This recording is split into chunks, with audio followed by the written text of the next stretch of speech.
Today we're going to talk about Mikveh Yisrael. And before I get into the details of the history, I want to give you a few logistical pieces of information and also explain why I like guiding there. In terms of logistics, you have to call ahead of time. It's not a place where you can just show up, particularly because Mikveh Yisrael is an active school, so they have a shomer on site, and usually they will not let you in unless they've called the Merkaz HaMevakrim ahead of time to make sure that you really are supposed to be there. Having said that, it's usually very easy to schedule an appointment. For those of you who don't know, it's in Cholon. You can put the address in Waze as Mikveh Yisrael. The official address is Rehov Mikveh Yisrael number 7.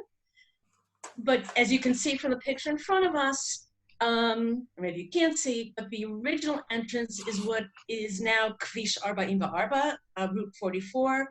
That was one of the main arteries between the Sharon and Yerushalayim.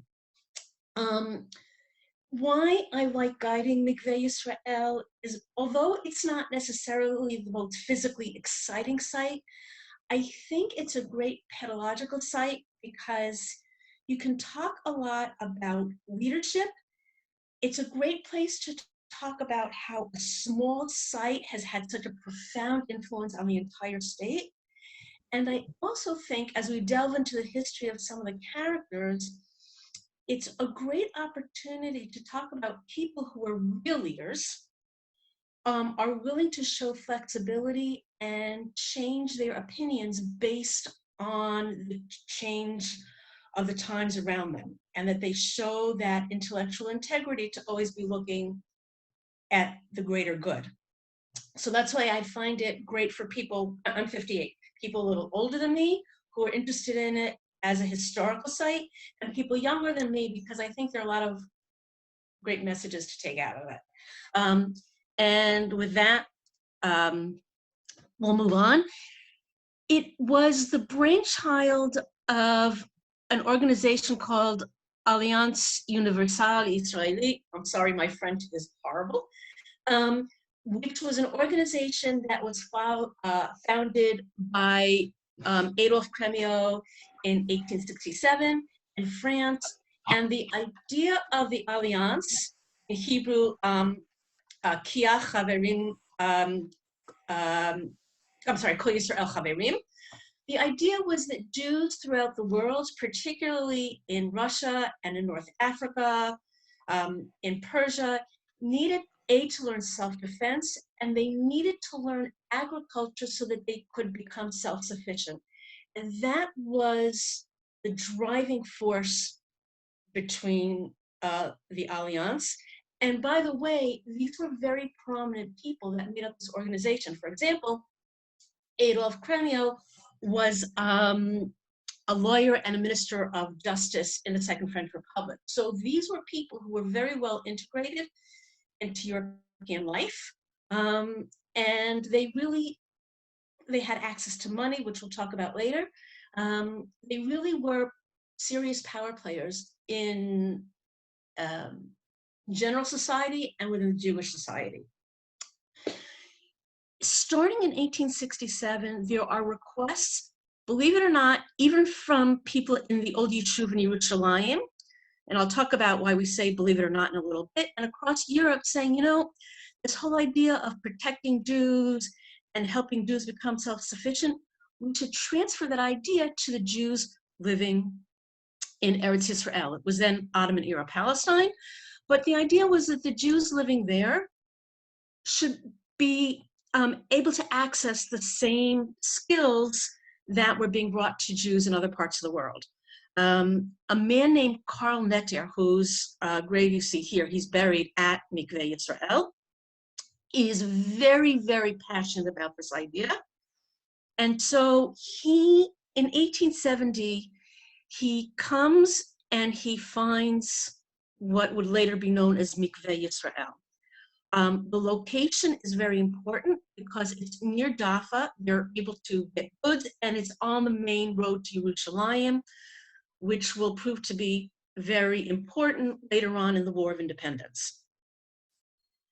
before I continue on with the site, and I do this when I guide with people, I like to talk a little bit about Charles Netter, because I find him to be a very inspirational character. And what I mean by that is that he was somebody who really had his heart and soul into this idea. He, by the way, in the beginning was not interested in bringing Jews from outside of Israel to Israel. He was not interested in Aliyah initially. And that's who I talk about when I talk about people who are great leaders, can really be flexible in their mindset.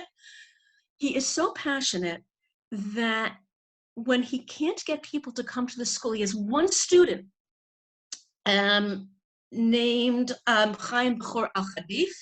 He's willing to start. 1 second, please. We Sure. see only the picture of the synagogue. You're not moving the screens. So if you could try to play around with them. So 1 second.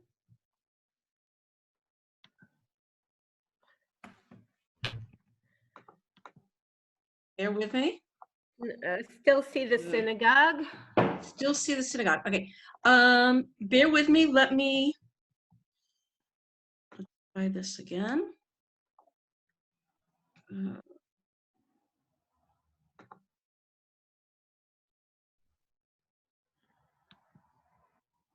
Hold on, I'm sorry. Give me that. Whoever was giving me instructions, thank you. On a juste la banque à faire. Okay, so we're now at Charles Netter's grave. So I'll just go back to give a picture of his first student, Nisim Bechor Al-Khadif, who went from Rhodes to Yerushalayim and then winds up as the one student of Charles Netter. So even when Charles Netter has only one student, and even when he is only able to learn in a cave, because there were no buildings initially, he's willing to start this school. And by the way, even in the early years, he gets 8, 9, 10 kids. It was open to girls and boys, just by the way, but he's not very successful. He also, by the way, becomes very, very ill, has to go back to France, and he is very, very demoralized. He feels like maybe Eretz Yisrael, the land is too difficult to really cultivate. Maybe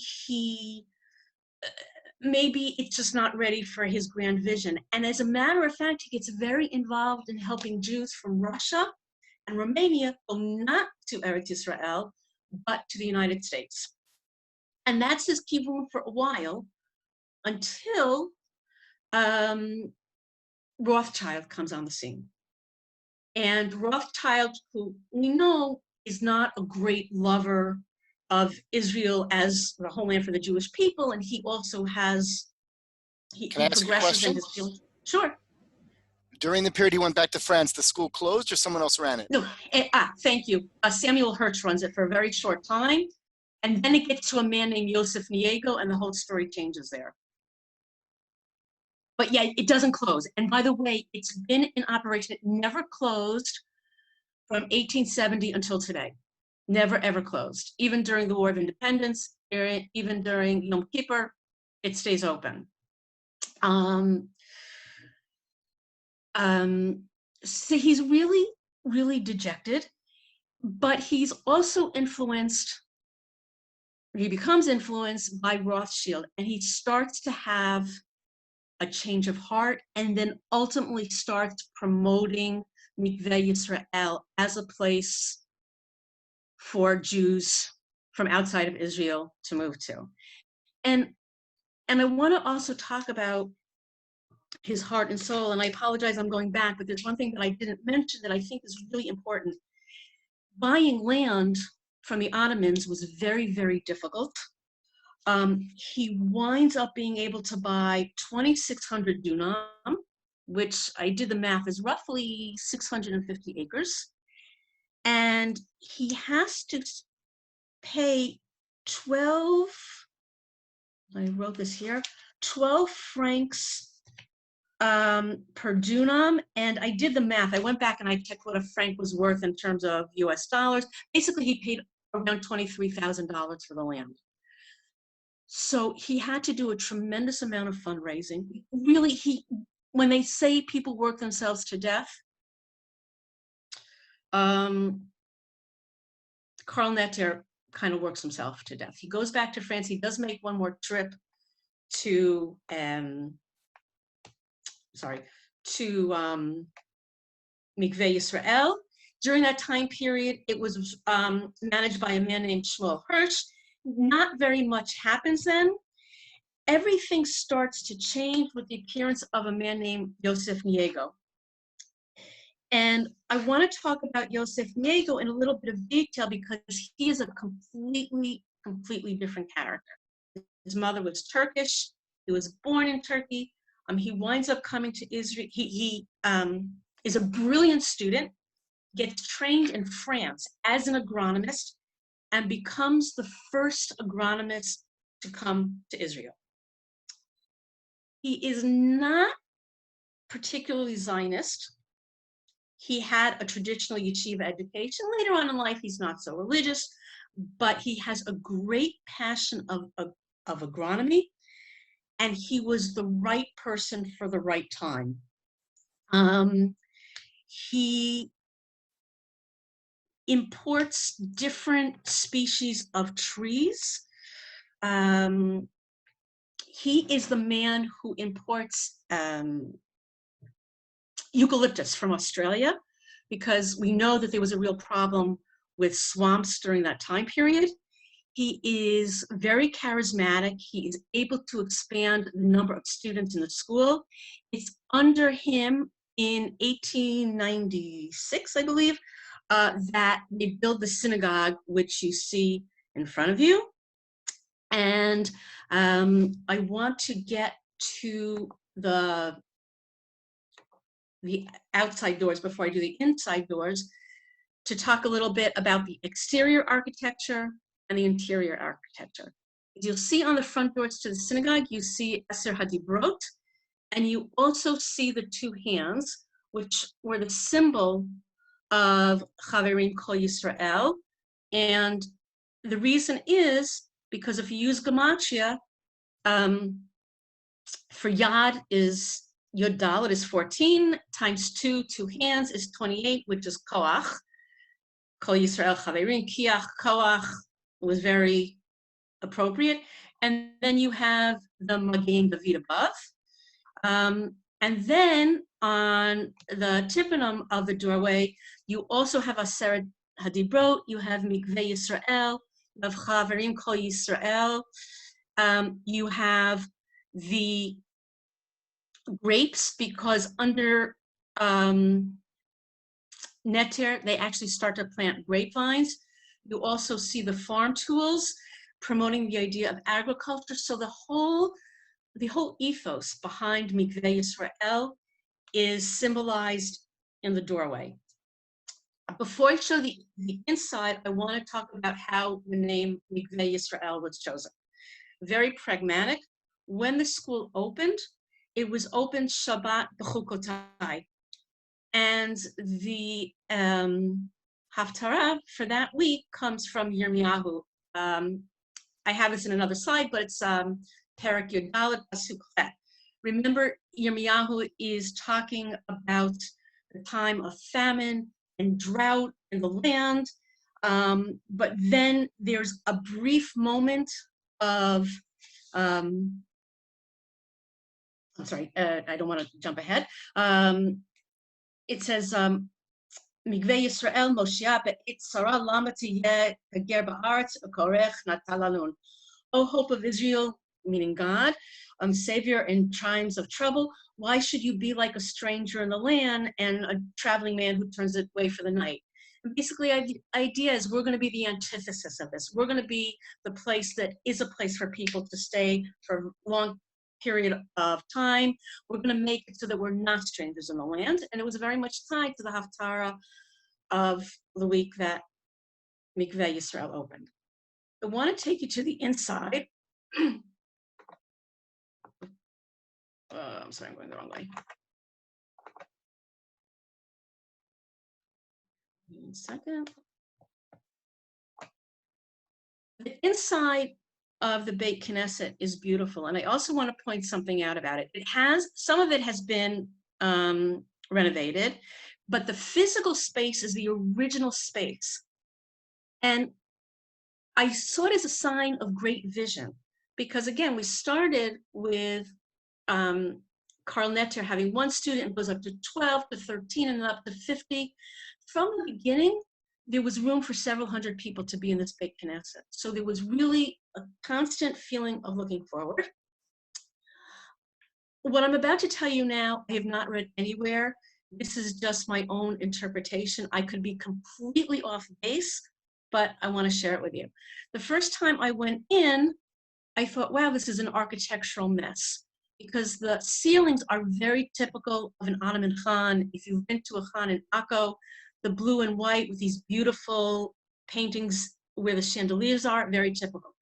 Then you have the round Roman arch, and on the sides, you have much more of a Gothic arch. I thought, wow, what is going on here? Did somebody just not pay attention? And I'd like to think that maybe there's a little bit of midrash here, that while the Crusaders came, so I'm going to go back, the Romans were here and they didn't stay. And the Crusaders came and they didn't stay. And the Ottomans came, and maybe they're still here, but the idea is, hopefully, because this is a seat of Jewish learning, that this would become an eternal Jewish institution, and we won't be like the previous people who were here before. Again, my own take on it. It could have just been an architectural mess, but I'd like to think there was a purpose to it. So the synagogue itself is not from when Mikveh Yisrael opens up in 1870. It comes from the time of Yosef Niego, who again is an agronomist, and he is the general manager, as it were, of Mikveh Yisrael at a very pivotal time in modern Jewish history. He is the manager of the school at the time when Theodor Herzl comes to Israel because he wants to petition Kaiser Wilhelm to speak to the Ottoman ruler to turn over Israel and allow it to become a Jewish land. We all know that it wasn't successful. Niego himself, by the way, was not all that thrilled with Herzl's vision. He was against it, but he was an agronomist. He kind of wanted to keep things as they were because he was doing okay under the Ottomans, and he was not so thrilled with the idea of kind of turning things up. But he understands, A, that the Jews are very inspired by Herzl, and quite honestly, I think another part of it was that Allianz was very much supporter of Herzl, and he knows where his money is coming from. So he actually facilitated the meeting. The children of Mikveh Yisrael sing a song to Herzl, and Herzl stops at the gates of Mikveh Yisrael. And I want to stop for a moment to talk about this photograph, because I don't know if all of you know the story of this photograph. It's a fascinating story. It's pre-Photoshop, but this is not the original photograph. Herzl comes with a very wealthy Jewish man named Wilson, and Wilson was supposed to, in addition to facilitating some of the meetings and being a friend of Herzl, he was also supposed to photograph the important events. And he gets a great picture of Kaiser Wilhelm, and all he does is he gets Herzl's foot. And Herzl, quite frankly, is devastated because this was an incredibly influential photograph. And so what happens is, after Herzl leaves Mikveh Yisrael, he goes on to Jaffa. I'm sorry, after this trip, he goes back to Jaffa. He's on the rooftop of a house. He's photographed holding the hat, and then a photo montage is done where the Kaiser, who had actually been standing, is given the honor of being placed above Herzl onto the horse, and Herzl is standing very respectfully down below. And there was actually a white horse in back of Herzl, and that's taken out completely. And the photograph is commemorated in the statue that is at the very end of a long promenade, which I'll talk about in a minute. This is a statue of Kaiser Wilhelm, and on the split in half, and on the inside it says "In tirtzu ein zo agada," which we all know is the famous statement of Herzl. And again, ultimately Herzl failed, but Mikveh Yisrael plays a part in that very, very famous story. I just want to show you very quickly the banyan tree that was originally planted by Niego. This is the original banyan tree. It now takes over an entire dunam, just to give you a sense of how large it's. You can see the aerated leaves. But again, it's almost 130 years old at this point. One of the oldest trees in modern Israel. I want to jump a little bit now and talk about what happens in World War II and during the War of Independence, because although Mikveh Yisrael is a very small place, it winds up playing a very, very large role in both of those events. During World War II, it became a place of refuge, particularly for children coming out of the Holocaust. I'm sorry, bear with me 1 second. And those students get very involved in the Haganah and the Palmach, because the site of Mikveh Yisrael becomes a training ground first for the Haganah and then for the Palmach. And one of the advantages of Mikveh Yisrael is that it had a yekev. It had a winery that was below ground, and it meant that because of that, that had been planted, that had been started by Charles Netter, but it meant that Mikveh Yisrael had a secure place for meetings. So it became a very, very important point for meeting spot for people involved both in the Palmach and in the Haganah. And what happens is, if for those of you who know, there's a tzomet near Mikveh Yisrael called Tzomet HaShiva, which was named for 7 men that were driving in a convoy. They were in an open air vehicle, and they want to reach the convoy that is providing arms from Jaffa to Yerushalayim during the siege, and they are apprehended by Arabs and they're all killed. And there's actually a memorial for them near Mikveh Yisrael.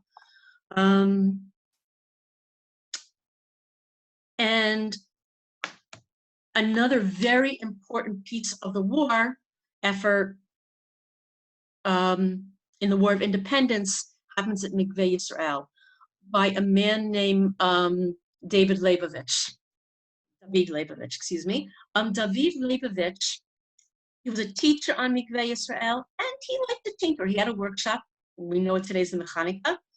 And he creates a mortar that is only 3 inches for a man basically the size of your middle finger, not much more than that. It was really quite small. The trajectory was not great. It didn't do a lot of damage, but it did, it had a tremendous, tremendous boom. And that was its advantage, that it was great in psychological warfare.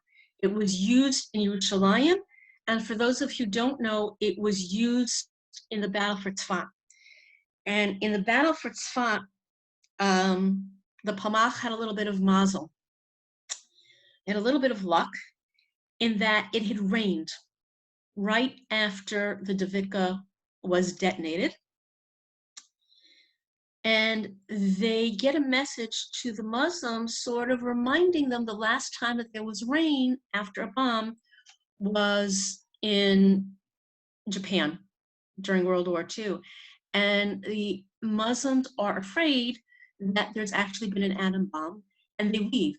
And that is ultimately how Tzfat falls to the Jews in the War of Independence. I mean, there was a lot of fighting. I'm not saying that it was simple at all, and I apologize if I wanted that, if that message came across. It's not due.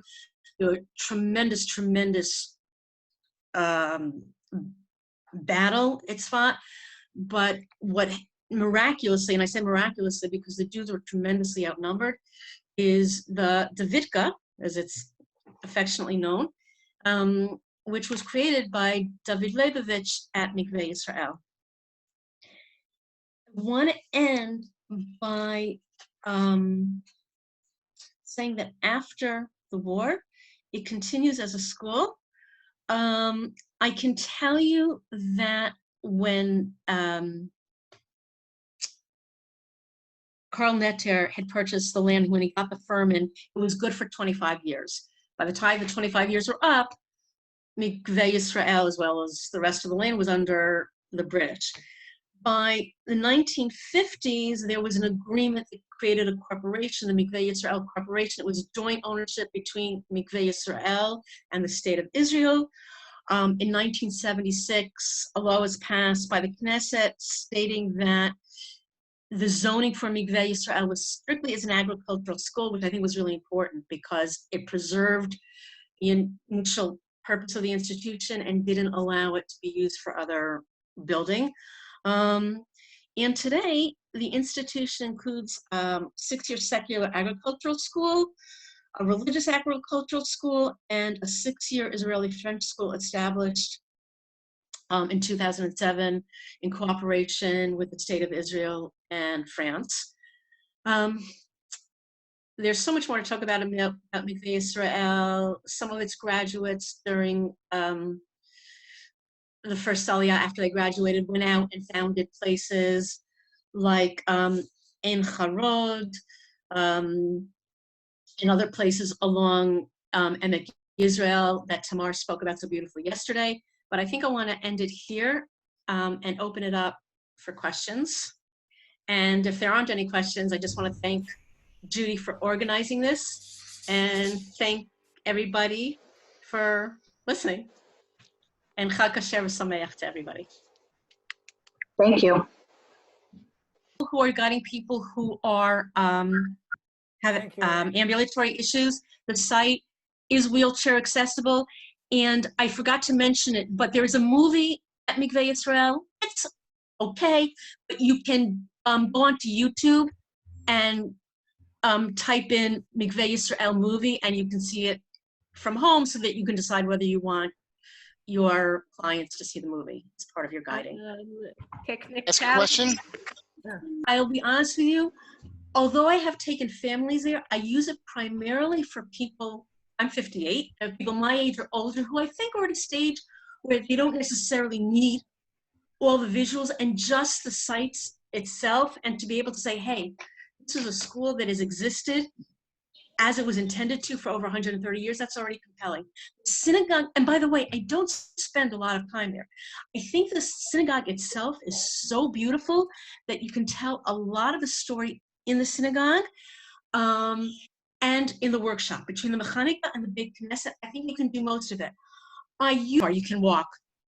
Okay, and the picture of the workshop here, I don't know, is that by any chance where the Davidka was built or Yes, what? it's where the Davidka was built. That's very exciting. That's really. You can ask Mikveh Yisrael.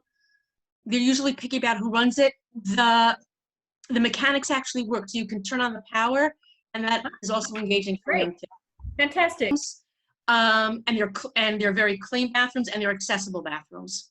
Okay, and I am happy to research it. It may take The memorial, and anybody can jump in here, I would argue you should drive it because it's not a huge walk, but it's a little bit of a walk. What? It has Yeah, and then there's a beautiful walk. I just put this on my screen now. From the synagogue is at one end, and the entrance to Mikveh Yisrael is all the way at the end of Palm Way. And at the very end of it, right by the gate, is where the statue of Herzl and Kaiser Wilhelm is. And that's a decent one. Actually, the artist did something I thought rather inspiring. Instead of, I don't have Herzl in this picture. Herzl is off to the side. You can actually see a little bit on the left-hand side of the screen. Okay. But what they did is the sculptor split the Kaiser in half so that he could put Interzu Endo Agada on the inside of the horse. So wait, the Herzl is by the original gates to Mikveh Yisrael. where do you park in relation to the synagogue? You can park right next to the synagogue. Right next to the synagogue, as is the building where the movie is. Those three buildings, If you want to see Mechanika, actually very close to each other. if you want to see the Now, I have to say that Mikveh Yisrael has been very nice to me, and other guides have had this experience. When it's hot, I've said, I'd really like to take them. Can I drive down the road? And they're very nice about it. I've never done it with a full bus, and I don't know that a full bus could turn around. That might be a challenge. But I've done it with the Mercedes Sprinter, the 11. And there's a little bit of, it's got more dirt in it. I did find a picture. Let me see if, I don't. You know, I will send a picture separately because I do have an old picture. This is filled up with a lot of dirt. So it was the ground, this is not ground level 100 years ago. It was probably another meter lower, but it was not comfortable. And I do have access to the picture, so I'll send it. Onnie, could I ask a question? They have it dubbed in English. It's not so, Okay. so that's relevant for Sandy. I don't know if Sandy is still on a phone call. She's probably gone. I'm here, Okay. I'm here. Oh, Sandy, if this is relevant for you, the movie is dubbed in English. It's not subtitled. Which is the worst? I know. Popular agricultural program and a religious one. So what I'll do, just as a, not just, as a courtesy, I'll poke my head in and say to them, I will try to be very quiet, and I will try to keep my group as close to the Bima as possible and as far away from the learning. But you will sometimes go in and see a Gemara shir or just, a chavruta, which is kind of nice because it really shows that it's an active. One other thing that I just wanted to tell people, open up a Sidur. Mikveh Yisrael has its own nusach. I am absolutely the wrong person to give you all of the ins and outs of this, but because there were Sephardi and Ashkenazi students going back to the beginning, there are certain pieces of Ashkenazi nusach and Sephardi nusach, and something that's inspiring for people, even if they're not religious, is that there's an Aleph Bet primer in the opening pages of the Sidur. And I think it's a great way to teach people that when you don't have a lot of money, and they didn't have money, that a Sidur became not just a Sidur, but a book of general instruction. And you can see that today. And even kids find that, kind of cool. What's an Aleph Bet primer? If you open up the first pages of the Sidur, it has Aleph and how to pronounce the vowels and a bet and how to thank you. So there was a man named Eliyahu Krauss who was the headmaster there for 40 years. And he starts in the 1920s, I believe. And he is the one who says, enough with European languages, Hebrew is going to be the language of instruction in Mikveh Yisrael. And he was very, very medactic about, from here on in, the language of instruction, it will be in Hebrew. And I just want to add one other thing. Tamar Weissman reminded me, and I think it's very important to realize that once the British come, this becomes not the only school. The Kaduri school near Kfar Tavor opens, a little bit different. I don't know if it's still true today. It opened only as a boys' school, but that's where Yitzchak Rabin, Yigal Alon, Eli Yatzpan, They were all educated at Kaduri. But Mikveh Yisrael was the first. What was the name of